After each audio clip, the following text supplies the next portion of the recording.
fait, c'est toi qui gères. Si tu veux que moi j'intervienne, quelqu'un qui me le dit, mais c'est toi en plus.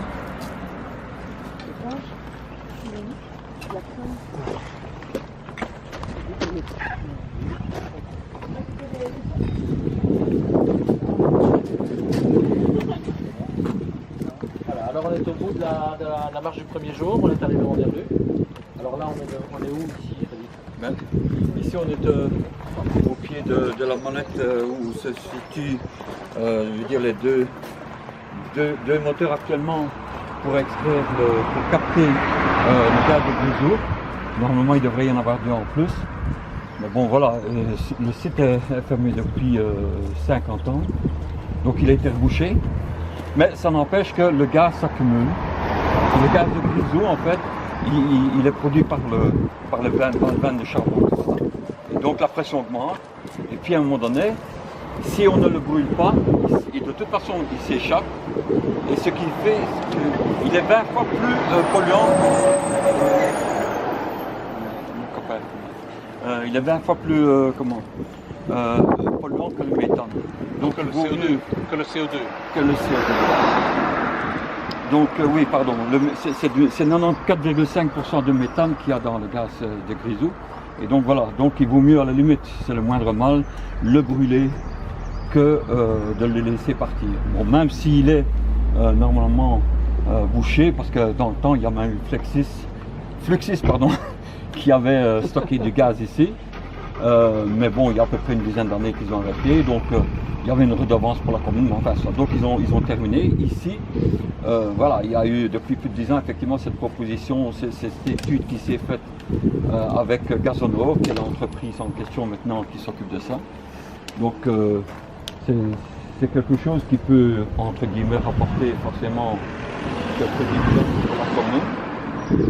Maintenant, le problème qui se passe avec cette histoire-là, c'est le danger qu'il peut y avoir. Parce que bon, encore une fois, si on le laisse échapper, c'est mauvais. Si on capte la surpression, encore une fois, c'est le moindre mal. Le problème, c'est de savoir ici qu'est-ce que c'est qu'ils ont vraiment l'intention de faire. Parce que quand on regarde dans les annexes du permis d'exploitation, on se rend compte que ça reste assez flou. Et donc, il y a plusieurs types de façon d'extraire le gaz de mine comme ça. La meilleure forcément c'est celle-ci, c'est de capter le surplus de pression. Le problème c'est qu'ils peuvent éventuellement avoir d'autres techniques pour augmenter la rentabilité.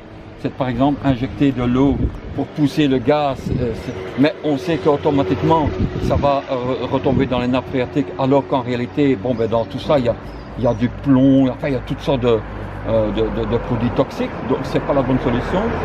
La solution, comme aux États-Unis, normalement ça ne devrait pas se faire par fracturation, envoyer des produits chimiques, du sable, tout ça. Donc ça ne devrait pas se faire aussi. Mais ça n'empêche que ça reste flou. Donc on reste toujours quand même, et c'est là à mon avis l'avenir qu'il faudra, c'est là qu'il faudra mettre le doigt dans l'avenir, c'est de voir si effectivement ils ne vont pas faire des forages. Actuellement, apparemment, ils n'ont pas fait de forage, ils ont fait des tests pour savoir la quantité de gaz qu'il y a. Donc il faut compter qu'à peu près 280 000 mètres cubes de gaz. Donc ça veut dire à peu près pour l'équivalent pour 4 moteurs qui équivaut à 24 éoliennes. Donc ça permettrait 40 000 ménages d'avoir de l'énergie entre guillemets pour une quinzaine d'années. Mais il faut savoir qu'il y a des mines, par exemple. Ce volume-là, sur quel territoire? Comment tu dis?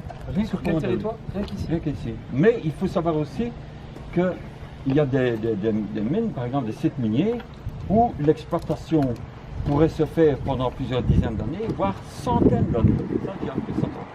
Donc, par exemple, en France, on sait que là-bas, la capacité Hauts-de-France, donc c'est là où le gaz est actuellement, eh bien, il y a à peu près 9 milliards de mètres cubes de gaz à extraire. Donc là, ils ont 6 moteurs, je veux dire. Donc voilà, ça c'est une chose. Maintenant, pour répondre un peu à ça, on sait déjà qu'il y a 7 sites qui ont déjà eu aussi des sondages qui ont été Dans le nord de la faits par France, Gazonor. essentiellement, c'est ça. Non, mais ici tout près. Ici aussi, ouais. Oui, oui, en Wallonie, parce qu'ils visent effectivement maintenant la Wallonie. Et donc il y en a 7 qui ont déjà été. Comment? Quand tu dis Gazonor. c'est la Gazonor, société. qui a, évidemment, avec l'accord, soi-disant le partenariat public-privé, mais bon, le partenariat, c'est simplement les autorisations, le bénéfice, c'est pour le privé. Hein, 95%, pour ne pas dire le reste. Donc, le problème ici, avant la fin de l'année, ils vont annoncer une commune assez proche où il y aura effectivement ce système qui pourrait être mis en route. Donc voilà, ça c'est en gros le gros problème qui se passe aussi, ça c'est assez effrayant, c'est de savoir que le Gazonor, ils espèrent qu'avec le nouveau gouvernement qui va avoir lieu, eh bien ça pourra débloquer le dossier, parce qu'en fait, ils se rendent compte qu'on est en retard, parce que, oui, il faut savoir que le gaz ici, rien qu'avec les moteurs, c'est pas rentable, hein. Donc imaginez, c'est pas assez rentable, donc il faut aller plus loin, c'est-à-dire que maintenant, il faut, à la limite, ils voudraient bien essayer d'épurer le gaz pour le transformer en gaz naturel, et donc alors le réinjecter dans la canalisation de Fluxus et ainsi de suite. Et donc, là, effectivement, ils espèrent que, je n'ouvre même pas les parenthèses, c'est comme ça.